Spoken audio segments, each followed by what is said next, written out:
La formule du succès, c'est la formule de Brad. Rêve multiplié par objectif, multiplié par apprendre, multiplié par plan, multiplié par action, égale succès. Si l'un de ces 5 facteurs vaut 0, l'ensemble vaut 0. Nous allons faire un petit exercice.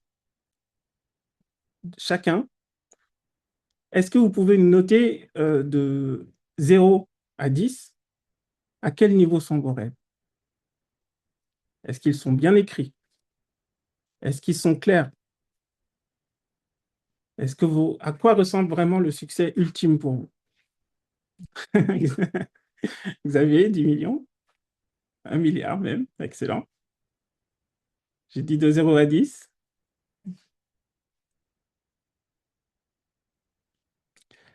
Qu'est-ce qu'un rêve déjà?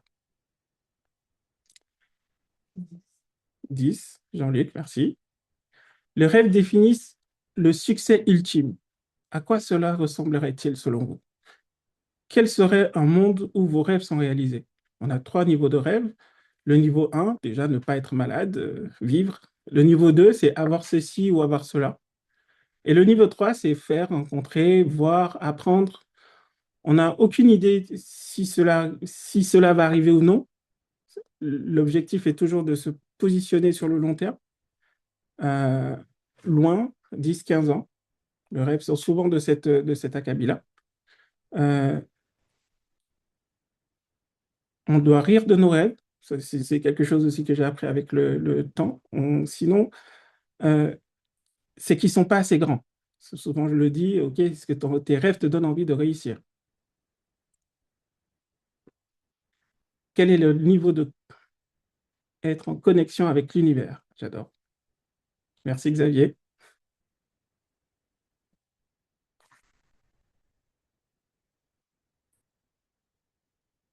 S'ils sont bien définis, si vous êtes clair avec vos rêves, avoir 20 ans de vie assurée. J'adore. Passons aux objectifs. Que sont les objectifs? Les objectifs se définissent sur les 5 prochaines années, ok? De façon précise, ils apportent de la clarté. Si tu ne sais pas où est la cage, tu ne peux pas marquer. C'est un de mes coachs qui me l'a dit il n'y a pas longtemps. Si tu mets quelqu'un sur un terrain de foot et tu lui dis d'aller marquer, il a une chance du deux de marquer à côté ou de marquer dans le mauvais but, tout simplement. Est-ce que tout le monde connaît le concept de l'objectif SMART? Quel est votre niveau de clarté sur vos objectifs? Et est-ce qu'ils sont SMART? Bon, je reviendrai un peu dessus plus tard pour pouvoir définir un peu plus, aller plus loin dans les objectifs. OK? Et est-ce qu'ils sont reliés à vos rêves? Est-ce qu'ils sont en lien avec vos rêves à long terme? Donc, même exercice. De 0 à 10, dites-moi quelle est la note que vous donnez à vos objectifs? Est-ce qu'ils sont clairs et est-ce qu'ils sont bien définis? Est-ce qu'ils sont SMART? Et vos apprentissages? Jim Rohn disait un livre par semaine et le succès est assuré. Je crois beaucoup. Et aujourd'hui, grâce à Benjamin, j'arrive à lire un livre par mois déjà. Un livre par semaine, c'est un peu plus compliqué. En tout cas, l'objectif est d'apprendre, de définir nos rêves et d'apprendre les compétences ou les connaissances qu'on doit avoir pour pouvoir les rendre réalisables. OK? Est-ce qu'aujourd'hui, vous consacrez suffisamment de temps à votre progression en termes de livres, en termes de conférences, en termes de vidéos, de podcasts, de formations?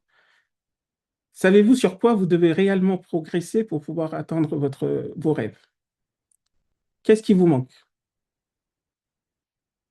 Le plan, lui, va nous permettre de définir les priorités. Il est autant plus qualitatif que quantitatif. Benjamin disait tout à l'heure, trop d'objectifs peut-être. Faire un plan, c'est facile. Faire un plan, c'est pertinent. Faire un plan, ça doit dépendre en fait de notre bagage aujourd'hui. C'est comme une cérémonie de mariage, on planifie tout minutieusement pendant un an, pendant des fois un peu plus, et après, ça se déroule normalement. ça s'effiloche des fois. Et justement, qu'est-ce qu'on peut faire? Qu'est-ce qu'on apprend sur la réalisation de ces plans pour pouvoir avancer? Quel est votre niveau de planification entre compétences, entre actions? Quel est votre niveau de planification sur 10 au niveau de l'année, au niveau du trimestre, au niveau de chaque semaine, au niveau de chaque jour, pour pouvoir atteindre les rêves que vous vous êtes donnés?